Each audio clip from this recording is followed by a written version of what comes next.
So the first thing, we're at 1555 Fort DuPont Street. The first thing is the brochures. I'm telling Carlos, typically I would like to see the brochures in the kitchen on the counter, but in this particular house, the kitchen is pretty small, so what we're going to do is put them on the coffee table nicely, and we're going to have to rearrange it a little bit. So I would probably push this over and then nicely just kind of fan these out. Okay? First, kitchen, but if kitchen counters are not enough space, do it this way so that we create a lot of space in the kitchen as much as possible. You can pause it.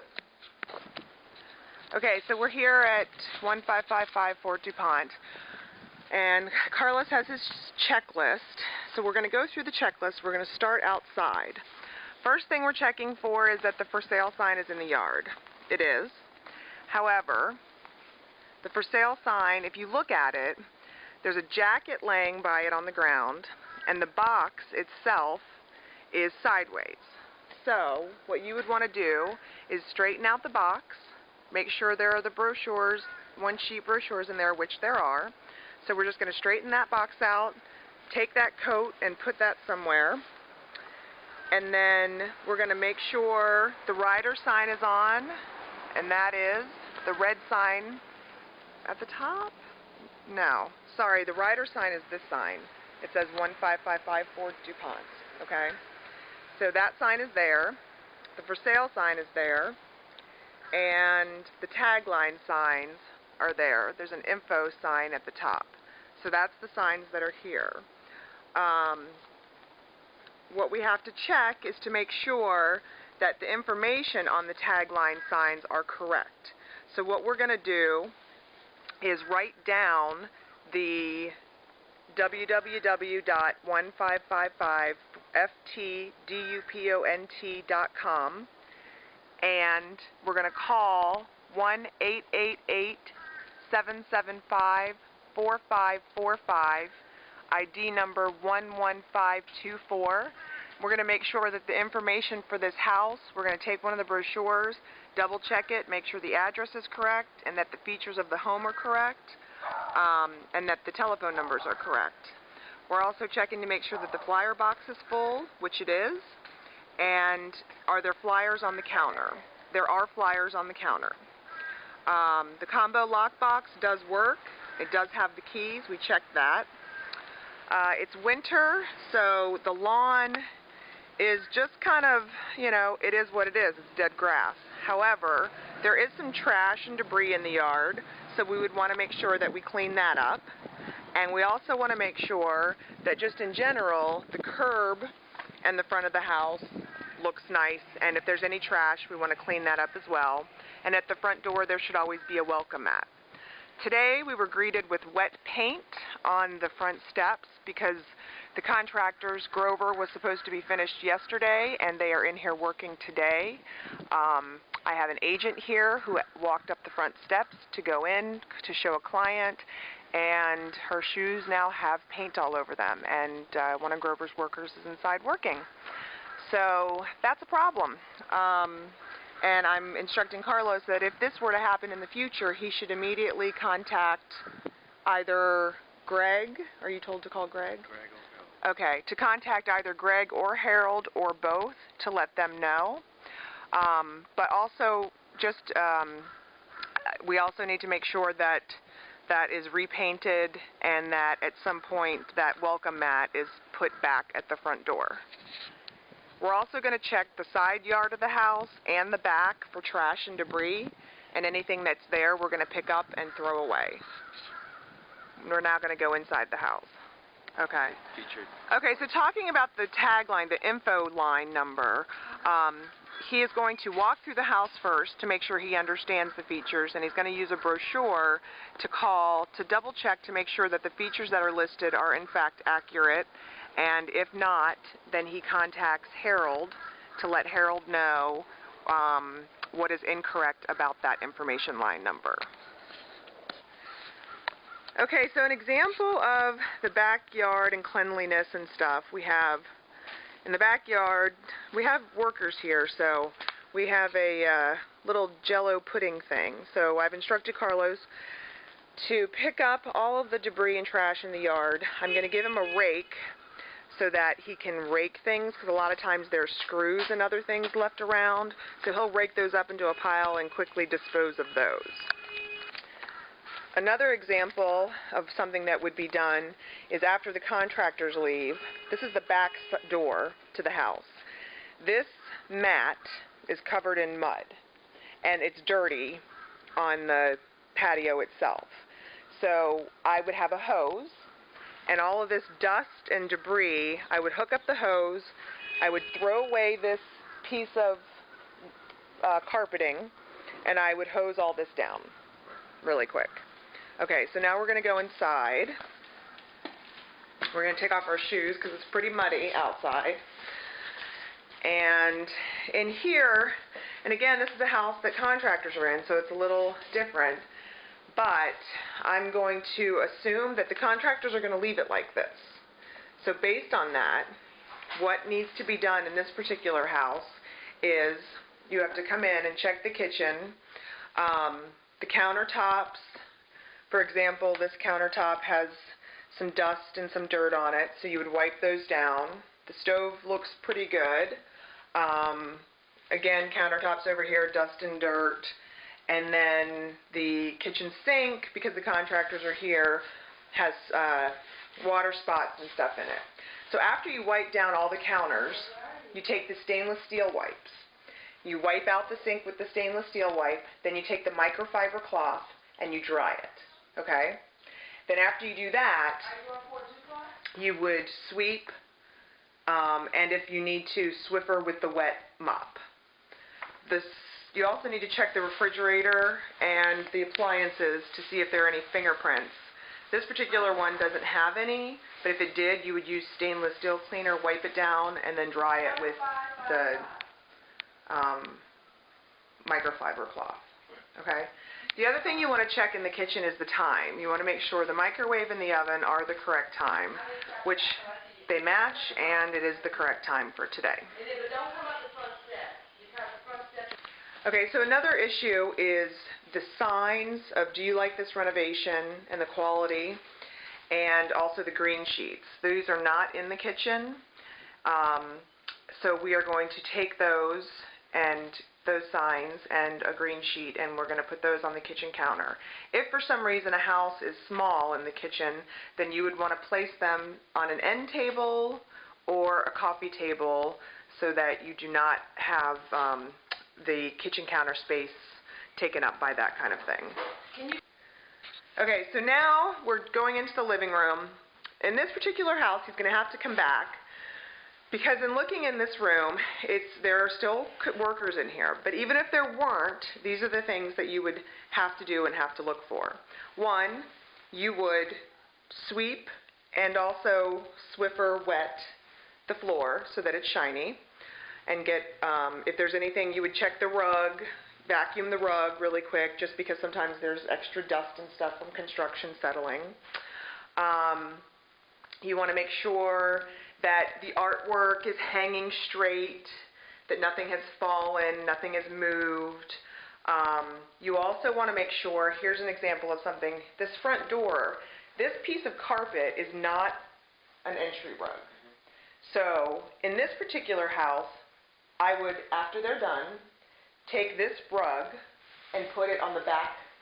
After the back step is hosed down, I would put this rug on the back step. And then in here, I would put an entry rug, which I will get some for you so that you have them. Anytime you walk into a house, if that entry rug is dirty, you pick it up, you put a new one down. If you can get it cleaned by vacuuming it, fine. But if it's dirty, you take it and you put a new one down. Okay? And then you take it back to Harold or someone, and either you wash them or they can send them to me and I'll wash them. But that is not an entry rug. That is a scrap piece of carpet that should not be there, that we could use in the back. So again, on here, I would quickly take the dust thing and just dust the end tables and stuff. Make sure there's nothing, no spots or anything on the windows that you would need to wipe off. You also would look, like if you look at this picture over here, that picture is crooked. So I would want you to straighten that picture. The light bulb in the dining room light fixture has burnt out. I gave you extra light fixture or light bulbs. So you would replace that light bulb, okay? Because you want to make sure that all the light bulbs and all the bulbs are working. And then I would make sure that the table looks nice and that that's dusted off as well. Now we're going up the stairs. In this particular house, because the contractors are still here, one of the things that you need to do is really quickly just vacuum all the carpets if there's carpeting. If there's hardwood floors or ceramic floors, you just kind of quickly Swiffer them, or or broom mop, take a broom and sweep them, and then really quick run the mop over them. In this particular house, because the contractors are tracking things in and out, there are stains on the carpets. So Grover is going to have to come back and shampoo these carpets. I have pictures of before, there are no stains, and there are stains now. So we're going to go upstairs, and again, you just want to kind of look at the walls. If there's anything that you can wipe off the walls, wipe it off. You're really looking, looking in the corners to make sure there's no cobwebs. Make sure the lights are all working. If it isn't, you have to change the light bulb. In the bathrooms in particular, you want to make sure that the mirror has no marks on it. This one does. You can't see them on film, but you would wipe this mirror down. You would have to dust off that light fixture up there because it has a little bit of dust. And then you would want to take something and wipe the sink out, because if you look at this sink, if I go like that, there's stuff in it. The other thing is, because there's a contractor here, they have messed things up. So this is moved. You would want to move it back into the corner, because one of the things that you're trying to do is create as much space as possible. So this would kind of go out there like that. So it would have the illusion of more space. Cabinets, you would have to wipe down because there's stuff. This is if the contractor leaves and does nothing, which is a good possibility. The other thing you want to make sure is that inside the tub, when you look around the tub, in this particular tub, there is a chip, which you can't do anything about, but there's also dust, and there's dust on the fixtures. So you'd want to wipe those off, and then you'd want to make sure if you needed to just wipe out this, you could just spray it with Windex, wipe it out, that's fine. The shower curtain is dirty because of the contractors, so you would need to just dust it off a little bit. It should be out and back, okay? Again, because you're trying to create the illusion of more space, and you don't want to break up the visual line. They have also messed up the towels, so you would want to, and the towels are all dusty, so you'd want to come and make sure the towel looks nice, and that it's even. And then in the bathroom, the other thing you want to make sure you do always is that all the toilet seats are down, and that you open the toilet, make sure it's clean. If it's not clean, you need to spray some stuff in to clean it, but you always want to flush it, just so that it's not sitting with water. And then just close the seat back up. And then you would just quickly dust or vacuum and wipe the floor. In the bedrooms, hardwood floors you would sweep and mop, and carpets you would vacuum. And then just make sure there's nothing on the windowsills. And then also just check in the carpet, or check in the closet. We're actually storing stuff in the closet in this one. And they've moved stuff around in here because they're still doing work. So we're probably going to have to come back and set this one up again. But for the purpose of this, you would vacuum everything.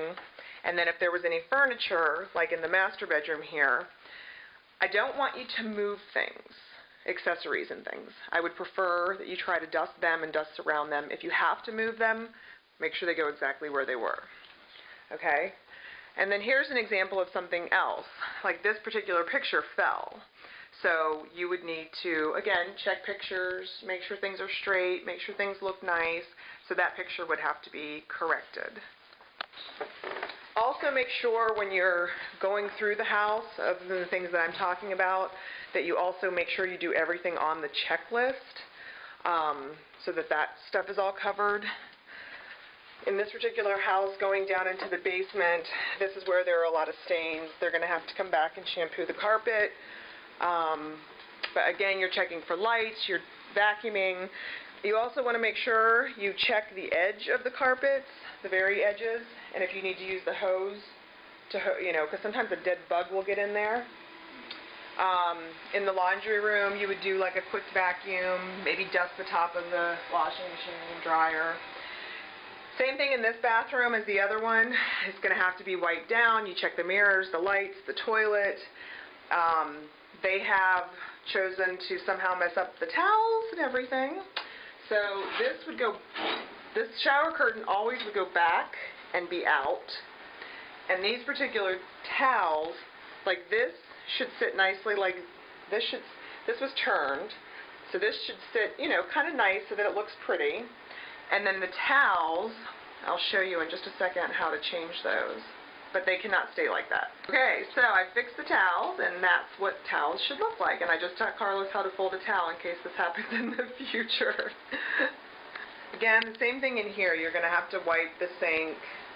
I would use the stainless steel if you need to on the fixtures and on the fixtures in the sink. But typically you can usually just use a microfiber towel, dry, and then like paper towels and Windex and wipe things and, and then dry them, and they'll look good. And then you would do the floor again in here. So one of the other issues and something to consider is the smell when you first walk in. This particular house does not have a good smell. It could be because of the contractors. It could be because we don't have enough plug-ins. So Carlos has extra plug-ins. So we're going to put some extra plug-ins in this particular house. We're also going to replace this light bulb that's burnt out. One other important thing that I want to put on here and mention for Carlos is that if Carlos needs something, if he goes to a house and he doesn't have enough light bulbs or ones that match, I've instructed him to purchase what is needed. And that includes, whatever is on the list, the checklist or things that we've gone through, and then to submit the receipts for reimbursement. And that anything that's needed in the house that he will get reimbursed for. I don't want light bulbs that in a chandelier where there's 6 light bulbs, I don't want one of them not matching. And I want to make sure that the house smells good and looks good. So if there's anything that he needs to buy for the house, then he should purchase it and submit it for reimbursement. Okay, so one of the things that's on here is collecting the business cards. This is a business card. I'm giving him a binder with some envelopes and things, so he'll put the business cards in an envelope with the address of the house, and he'll drop them by the office when whenever he's required to, as set by Harold or Greg. And we're getting ready to put the green sheets and the 2 signs of the renovation and the quality, and is there anything that you would change in order to buy this house. We're going to put those in the kitchen. Okay, another example of how important it is to be detailed, and I was just explaining to Carlos that you can't be too detailed.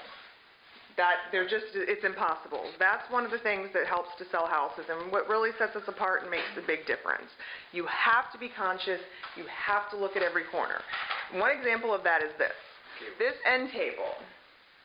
We tape the cords up underneath the table so that the cord doesn't show.